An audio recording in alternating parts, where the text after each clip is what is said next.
¿Vale la pena comprar el Petro, la criptomoneda venezolana? Esa es la pregunta que vamos a responder en este capítulo de CryptoCast, el podcast oficial del Colegio de Criptomonedas, criptocolegio.com. Yo soy William Sierra, fundador del Colegio de Criptomonedas.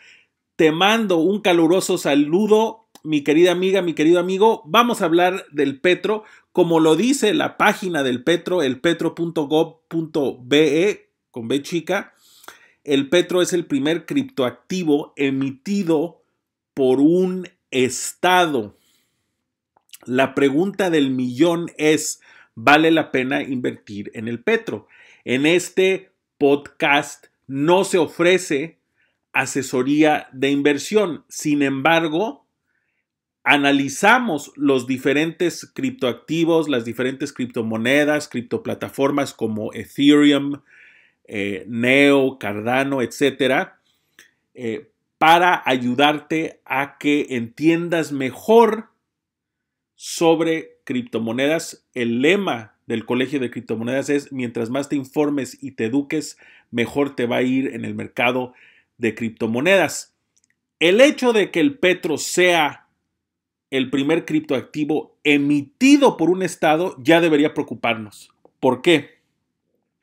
Porque la característica primordial de las criptomonedas que nos encanta y nos fascina y que les encanta y les fascina a los criptoentusiastas es la descentralización. En palabras de Peter Thiel, el cofundador de PayPal, uno de los sistemas de pago digital más confiables y más antiguos, fundado en los años 90, de cuya fundación también participó el gran empresario Elon Musk, que ahora ha progresado a otros proyectos como los carros electrónicos Tesla, entre muchos otros. Peter Thiel, el cofundador de PayPal, dice: la inteligencia artificial es socialista. La criptotecnología, las criptomonedas son libertarias. ¿A qué se refiere con eso? Bueno, veamos el caso concreto de Bitcoin. Bitcoin no tiene ningún banco central, no tiene ninguna autoridad central, no tiene ningún organismo gestor. Existen desarrolladores que trabajan en el software de Bitcoin, que se llama Bitcoin Core, pero no existe ninguna autoridad o organismo que pueda censurar a nadie. No existe ningún organismo o autoridad que diga: tal persona, tal empresa, tal partido político no puede enviar y recibir pagos de Bitcoin. Está censurado, queda fuera de Bitcoin. No existe eso. ¿Por qué? Porque no existe ningún control centralizado de Bitcoin. El propio PayPal sí tiene eso. Y hemos escuchado muchos casos, como estoy seguro que tú también, de ciertas personas que les cierran su cuenta de PayPal porque el negocio que están haciendo es un negocio que viola los términos y condiciones de PayPal, y PayPal tiene todo el derecho de hacerlo, como tienen también el derecho de hacer lo mismo las redes sociales, porque son empresas privadas que pueden establecer términos y condiciones de uso, y si se violan estos términos y condiciones, pueden excluir a personas de su plataforma. Sin embargo, lo que nos encanta de Bitcoin es que nadie puede hacer eso en Bitcoin, nadie puede controlar Bitcoin. Existe, por ejemplo, la posibilidad de que los mineros de Bitcoin, el 51% de los mineros y los nodos de Bitcoin, porque el software de Bitcoin opera en nodos, que son computadoras que están en red, en la red de Bitcoin.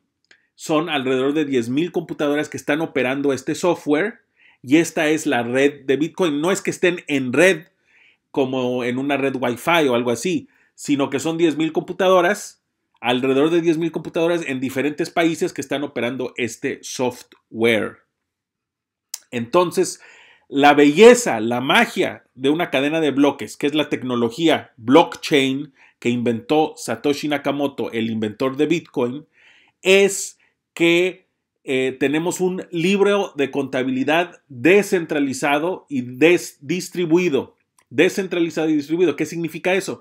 Que la lista de todas las transacciones de Bitcoin desde 2009, desde la primera transacción el 3 de enero de 2009, el primer bloque de Bitcoin llamado el bloque Génesis, esas transacciones, esa lista de transacciones está completita en cada computadora, cada nodo de la red de Bitcoin, que son más de 10,000 computadoras en todo el mundo, y dentro de poco va a haber un procesador que va a ser nodo de Bitcoin, que va a estar en el espacio. Ya se está preparando, se están preparando personas para incluir un procesador de Bitcoin en un viaje interespacial para subir un procesador de Bitcoin al espacio, para que haya un nodo de Bitcoin en el espacio.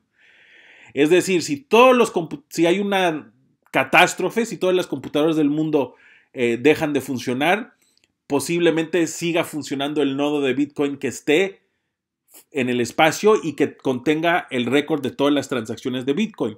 Entonces, para un hacker no se trata de hackear un servidor central, como hemos visto casos de muchas empresas que han sido hackeadas y se han robado, gobiernos también que se han robado datos, números de tarjeta de crédito, nombres, números de contribuyente, etcétera.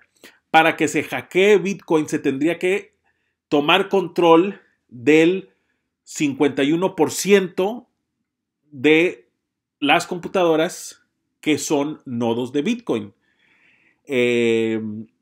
Y aunque hicieran eso, lo que harían es posiblemente podrían cambiar las reglas de Bitcoin,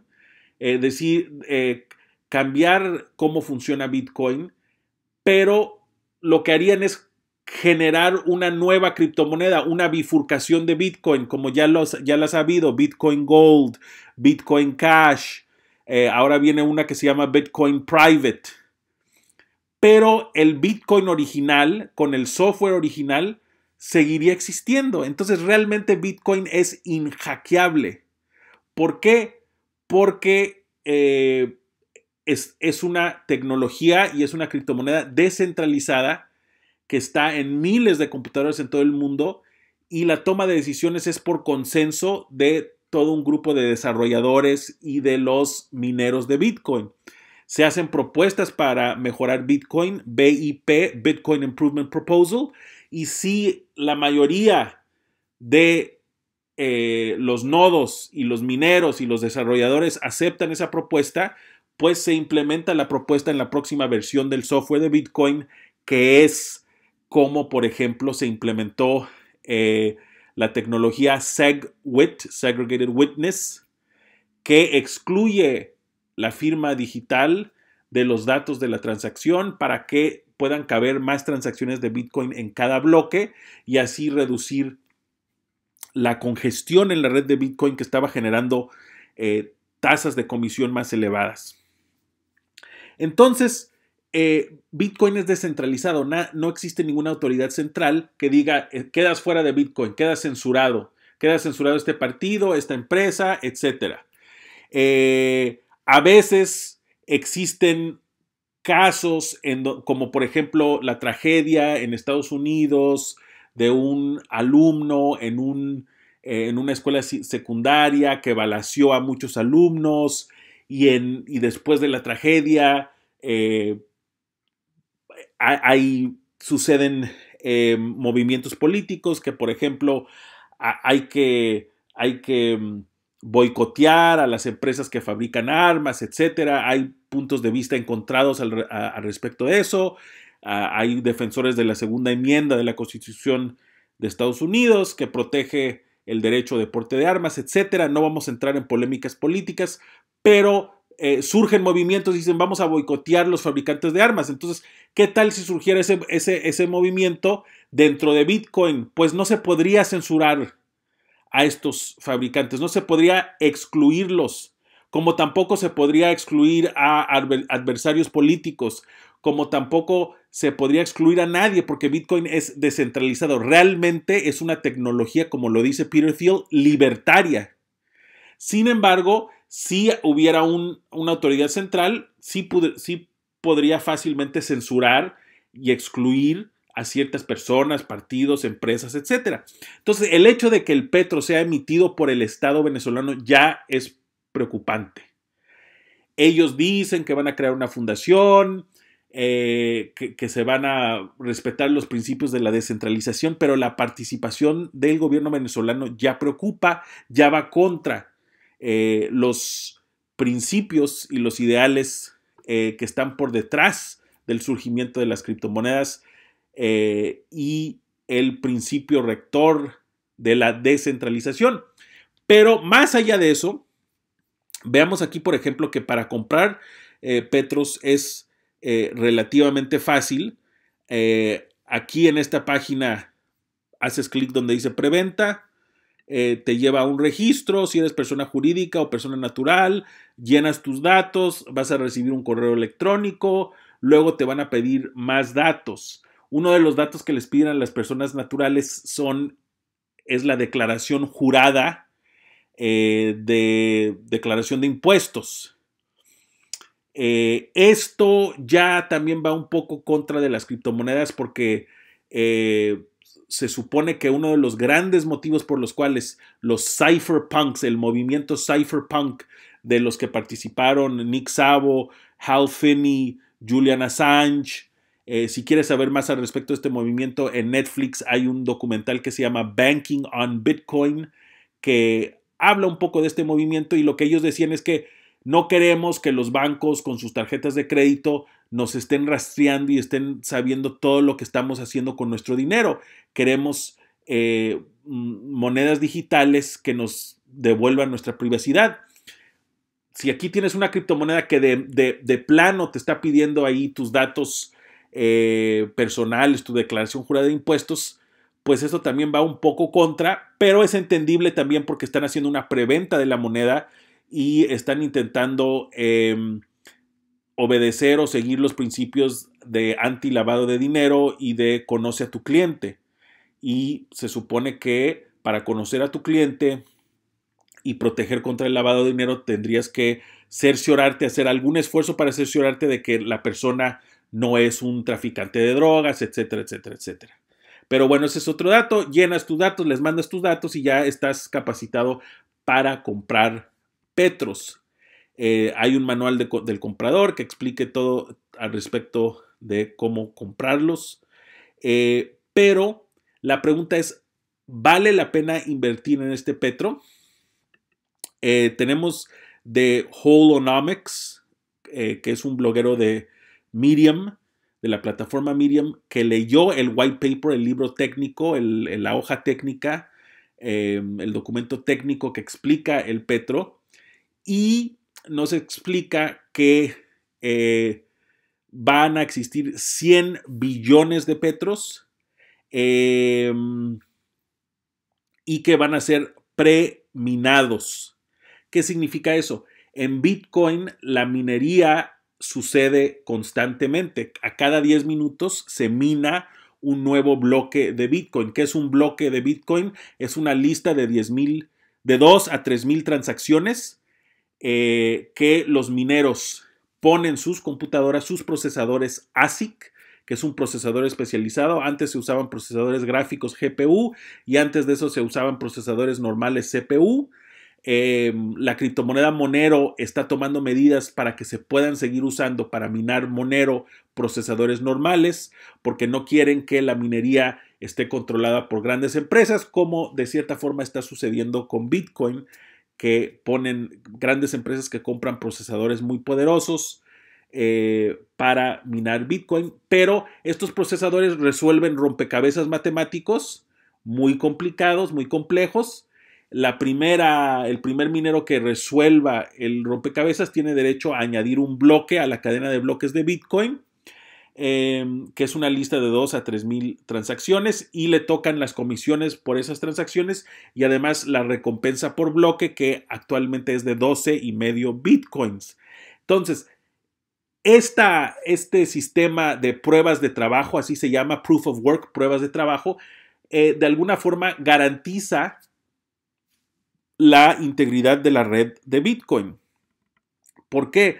Porque para que se pueda añadir una transacción, un minero tiene que resolver un rompecabezas criptográfico. No cualquier persona puede añadir transacciones a la cadena de bloques de Bitcoin. Es difícil añadirlo y el minero, al resolver este rompecabezas criptográfico, tiene el derecho de tomar 2 a 3 mil transacciones de la reserva de transacciones que están pendientes de confirmación y añadirlas a la cadena de bloques de Bitcoin. Y tiene derecho a otorgarse a sí mismo 12,5 bitcoins como recompensa. Entonces fue una solución genial del inventor de Bitcoin, Satoshi Nakamoto, de decir, mira, no va a haber un banco central para emitir nuevos bitcoins. Entonces, ¿cómo se van a emitir? De forma descentralizada. Y la solución es, bueno, los mineros, si resuelven los rompecabezas criptográficos, van a tener derecho a añadir nuevas transacciones a la cadena de bloques, tomar de la reserva del fondo de transacciones pendientes de confirmación, toman 2 a 3 mil y la añaden a la cadena de bloques. Las añaden a la cadena de bloques y se otorgan a sí mismos 12,5 bitcoins. Entonces, este es el mecanismo para que entren en circulación nuevos bitcoins y además es el mecanismo para que se confirmen las transacciones. Y una vez que se añade ese bloque a la cadena de bloques, todas las computadoras en la red de Bitcoin, todos los nodos, que son alrededor de 10,000 en el mundo, también bajan ese bloque y lo añaden a su cadena de bloques, y la cadena de bloques de Bitcoin existe en 10,000 lugares, 10,000 computadoras al mismo tiempo. Entonces es la forma genial que Satoshi Nakamoto encontró para que se emitieran nuevos Bitcoins cada 10 minutos. Cada 10 minutos se añade un nuevo bloque a la cadena de bloques de Bitcoin y que se confirmaran las transacciones, es decir, a través de la minería digital se confirman las transacciones y se añaden nuevos bloques a la cadena de bloques de Bitcoin y entran en circulación nuevos Bitcoin mediante el mecanismo de las recompensas que los mineros tienen derecho a darse a sí mismos. Entonces es un mecanismo descentralizado, un montón de mineros en todo el mundo intentando resolver el rompecabezas criptográfico, y ese mecanismo permite que se confirmen las transacciones y que entren en circulación nuevos Bitcoin. En vez de que haya un banco central que diga, voy a emitir, cada 10 minutos voy a emitir nuevos Bitcoin. Satoshi Nakamoto no quería eso, quería que se hiciera de forma descentralizada sin que nadie lo controlara. Entonces es genial ese mecanismo. Pero vemos que el Petro no tiene minería digital, sino que las criptomonedas van a ser preminadas. Ya de arranque ya van a estar minadas, ya van a estar emitidas, que es otra cosa que un maximalista de Bitcoin, una persona que considera que Bitcoin es la primera y la mejor criptomoneda, pues no le va a gustar ver que en el Petro no va a haber minería, sino que van a estar preminados los 100 billones de petros. Cuando hay un organismo central que controla una moneda, puede pasar lo que ha pasado en Venezuela o lo que ha pasado en Zimbabue, en África o en casi todos los países de América Latina, los principales en los años 70, 80, 90, parte de los años 2000, que es que se ponen a imprimir dinero. El Banco Central se pone a imprimir dinero, hay inflación. Entonces, la descentralización significa que en el caso de Bitcoin, por ejemplo, no existe ningún banco central que diga vamos a imprimir, vamos a acuñar, vamos a generar nuevos Bitcoin. No existe eso. Se tendría que tomar el control de 51% de los nodos de Bitcoin y la mayoría de los mineros para cambiar las reglas, y aún así, si quisieran cambiar las reglas que dicen que solo va a haber 21 millones de Bitcoin, tendrían probablemente que generar una nueva criptomoneda, una bifurcación de Bitcoin como Bitcoin Cash, que es una versión de Bitcoin, una bifurcación de Bitcoin en que cada bloque tiene un tamaño mayor, pero sigue existiendo el Bitcoin original en donde no se cambió el tamaño de cada bloque. Entonces, desde un punto de vista de descentralización, no nos gusta tanto la pre-minería, pero más preocupante que eso es que el petro se va a poder usar para, aquí dice, este es el white paper, es el documento técnico que explica el petro, cómo va a funcionar. Cada criptomoneda tiene su white paper, su hoja técnica, su documento técnico. Siempre es recomendable leer el white paper de una criptomoneda en la que vas a invertir y luego buscar opiniones al respecto de este white paper. Aquí dice en el white paper del petro en la página 15 que la República Bolivariana de Venezuela garantiza que aceptará el petro como forma de pago de impuestos, tasas, contribuciones y servicios públicos nacionales, tomando como referencia el precio del barril de la cesta venezolana del día anterior con un descuento porcentual, bla, bla, bla.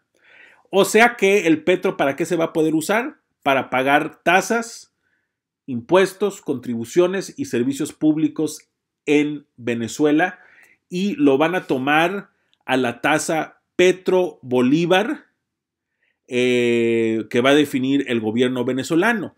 Otro tema preocupante es que vemos que en la tasa de cambio definida por el gobierno venezolano del dólar y el control de cambio, tenemos tasas que son totalmente irreales y diferentes a las tasas, digamos, que existen en el mercado negro. Entonces, ¿para qué vas a poder usar el petro? Para pagar tasas, servicios, contribuciones, impuestos en Venezuela. Pero no vas a poder redimir tus petros por petróleo, por un barril de petróleo. Entonces, ese respaldo del petro es un tanto irreal, un tanto ilusorio, porque no es que le puedas pedir al gobierno venezolano que redima tu petro por el cual pagaste $60 por un barril de petróleo. No. Vas a poder usarlo para pagar tasas, contribuciones y servicios públicos en Venezuela. Si no estás en Venezuela, pues no te sirve mucho eso. Uno de los grandes influencers en Twitter al respecto de criptomonedas, Noah Ruderman, que ya hemos hablado de sus aportaciones en otros capítulos de CryptoCast, destaca un análisis hecho por un escritor de Bloomberg que se llama el señor Matt Levine, que tiene un newsletter muy bueno por correo electrónico sobre los mercados financieros, y a veces habla de criptomonedas. Y el análisis que hace del petro es brillante. Lo que él dice es básicamente que el petro es como si fuera un bono emitido por la República de Venezuela. Los países latinoamericanos, hemos hablado de las crisis, todos hemos visto las crisis de endeudamiento de los países latinoamericanos desde los años 70, y entonces emiten bonos que tienen un cupón, es decir, tienen una tasa de interés, y dices, bueno, si compras este bono de la República de Colombia o de México, de Brasil, etcétera, vas a tener derecho a un cupón, una tasa de interés anual del 10%, del 8%, del 6%, etcétera, y luego en 15 años, en 20 años, etcétera, en X años vas a recuperar tu principal.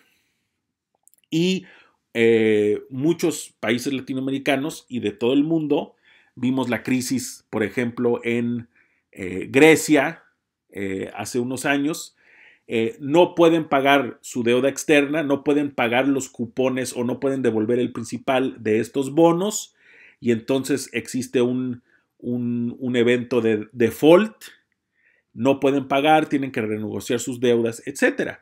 Entonces, lo que dice Matt Levine de Bloomberg es que básicamente el petro es como un bono de la República de Venezuela, pero no te van a devolver tu principal.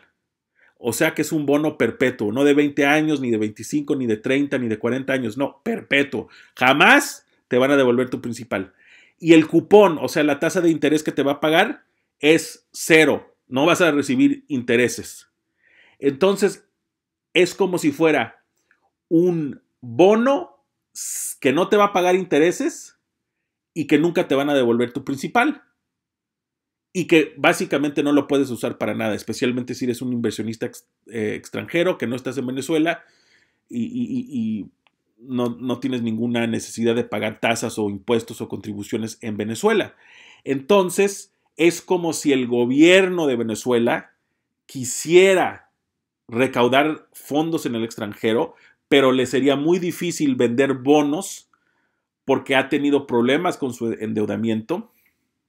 Y entonces aprovecha el boom de las criptomonedas, lanza una criptomoneda que quiere que los criptoentusiastas y criptoinversionistas extranjeros compren esa criptomoneda, y en realidad esa criptomoneda es como un bono disfrazado, con las características de que no van a recibir ningún interés y no van a recibir la devolución del principal que invirtieron, y que no lo van a poder usar para casi nada, excepto pagar tasas y contribuciones, impuestos, servicios del gobierno de Venezuela, que si no están en Venezuela y es muy peligroso viajar a Venezuela, pues no les va a servir. Entonces es como que es algo que no sirve para nada y que no te va a producir ningún retorno.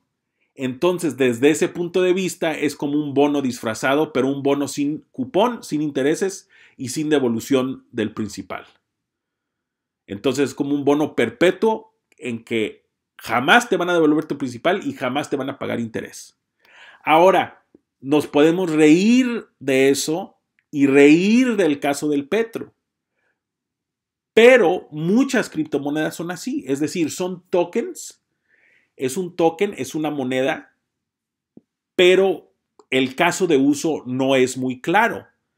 Ether, ETH, que es el token de Ethereum, sí tiene un caso de uso relativamente claro, porque para usar la plataforma de Ethereum, que es una plataforma en la que puedes desarrollar aplicaciones descentralizadas, como si fuera una versión descentralizada de Uber, en donde no existe una empresa que va a intermediar entre el chofer y el pasajero.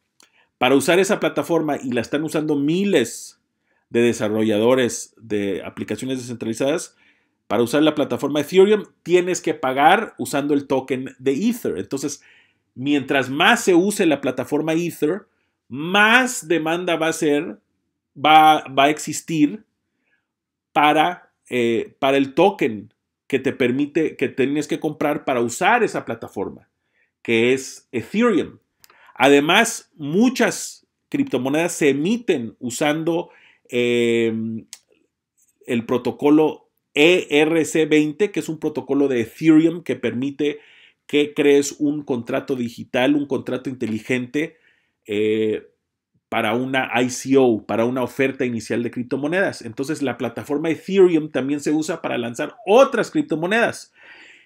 En este momento todavía no se sabe si el petro se va a lanzar en la plataforma Ethereum usando el protocolo ERC20 o en la plataforma NEM, NEM. Pero tanto en el caso de la plataforma NEM como en el caso de la plataforma Ethereum, vemos que son plataformas por las cuales hay muchísima demanda. La demanda es creciente, y para accesar, en el caso de Ethereum, para accesar esa plataforma tienes que pagar en el token ETH, Ether. Entonces, en el caso del token ETH, vemos un caso de uso muy claro. para acceder a esta plataforma que cada vez más gente quiere usar para desarrollar aplicaciones descentralizadas, tienes que usar ETH. Entonces, ese es el caso de uso del ETH. Pero el Petro, ¿cuál es el caso de uso del Petro? ¿Para qué se va a usar? ¿Para qué va a existir demanda por el Petro? ¿Para pagar impuestos en Venezuela? ¿Para pagar servicios gubernamentales en Venezuela? ¿Para pagar contribuciones en Venezuela? ¿Cuál es el ecosistema que va a permitir que el valor del token suba? No existe una respuesta porque no existe ningún caso de uso para el Petro que conozcamos en este momento. Se puede decir está respaldado por el Petro. ¿Respaldado en qué sentido? Si no lo puedes redimir por un barril de petróleo y si solo lo puedes usar para pagar tasas y contribuciones en Venezuela y te lo van a tomar al tipo de cambio que tiene que ver con el precio del barril, pero va a ser en bolívares, que es una moneda altamente volátil y que el propio gobierno define la tasa de cambio y a veces define la tasa de cambio en términos irreales. Entonces, tiene bastante credibilidad la tesis de Matt Levine de Bloomberg, respaldada por Noah Ruderman y por Larry Zuckernick, que son influencers de las criptomonedas, que en realidad lo que es el Petro es como un bono venezolano disfrazado, sin cupón, o sea, no paga intereses, sin devolución de principal, o sea que es un bono perpetuo,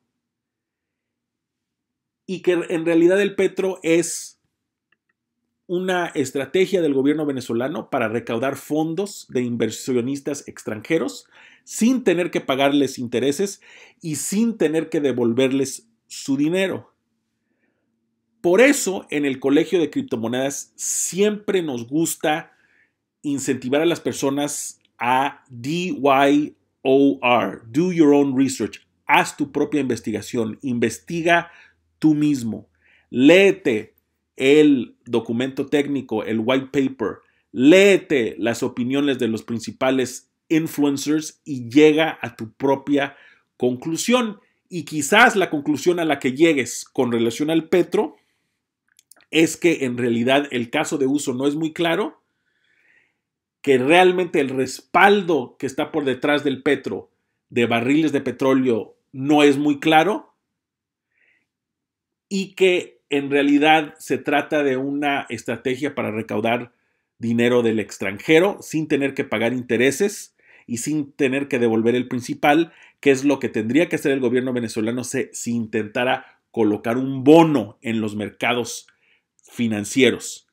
Llega a tus propias conclusiones, haz tu propia investigación. Si quieres saber cómo se siente comprar una criptomoneda o participar en una oferta inicial de criptomonedas, con todo gusto regístrate aquí como persona natural o quizás jurídica en la página de compra del Petro. Vas a ver que te va a llegar un correo electrónico, vas a ver que puedes participar en el proceso y al fin y al cabo puedes decidir invertir o no invertir, pero por lo menos vas a tener una mejor noción de qué significa y cómo se siente y cómo se experimenta participar en una oferta inicial de criptomonedas. Como siempre, te incentivo a que visites la página criptocolegio.com, que te registres en una de las clases gratis que doy sobre criptomonedas, cómo comprarlas, todo lo que necesitas saber al respecto de Bitcoin en 60 minutos. Y si realmente quieres entrar en detalle, que hagas tu inscripción en el Colegio de Criptomonedas y tendrás acceso durante un año a más de 20 horas de clases. Recordando siempre el lema del Colegio de Criptomonedas: mientras más te informes y te eduques, mejor te va a ir en el mercado de criptomonedas. Te mando un saludo caluroso, el saludo de siempre de tu amigo William Sierra, fundador del Colegio de Criptomonedas, y nos vemos en el próximo capítulo de CryptoCast.